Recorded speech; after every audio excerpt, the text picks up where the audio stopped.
নমিস daily ব্লগের সবাইকে স্বাগত। আশা করি সবাই ভালো আছো। আজকে আমি চলে এলাম পাকা আমের ফুরুলি রেসিপি নিয়ে। পাকা আমের সিজন শেষ হওয়ার আগে এই রেসিপিটা একবার বাড়িতে বানিয়ে টেস্ট করে দেখো, দারুণ অসাধারণ হবে, একেবারে নতুনত্ব আর কত সফট হয়েছে।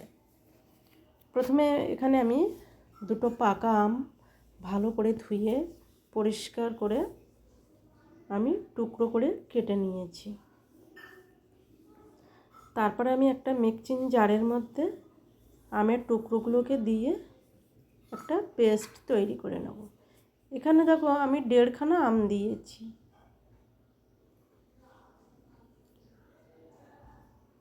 একেবারে মিহি পেস্টটা হয়ে গেছে। একটা কাঁচের বোলের মধ্যে আমি ঢেলে নেব। আর পেস্টটা এরকম মিহি বানাতে হবে। এখানে দেখো আমি সুজি ভিজিয়ে রেখেছিলাম 20 মিনিট ধরে।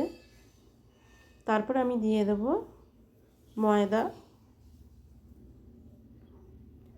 আর দিয়ে দেব পরিমাণ মতো চিনি, যে যেমন খেতে পারো।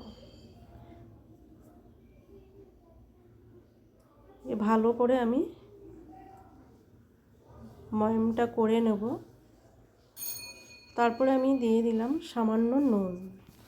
নুন না দিলে বড়াটা টেস্টি হবে না। আর ঠিক এইভাবে ভালো করে ফেটিয়ে নিতে হবে।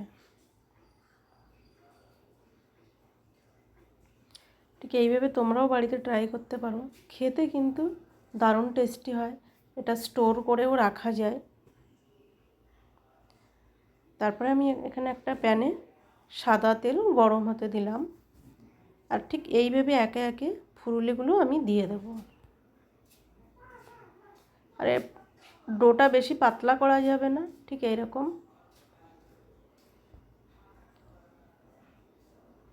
বড়াগুলো এবার দেয়া কমপ্লিট হয়ে গেল। দেখো কত সুন্দরভাবে ফুলে উঠবে।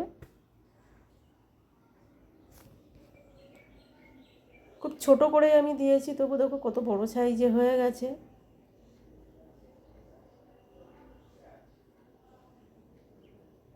লো ফ্লেমে আমি বড়াগুলোকে ভেজে নিলাম।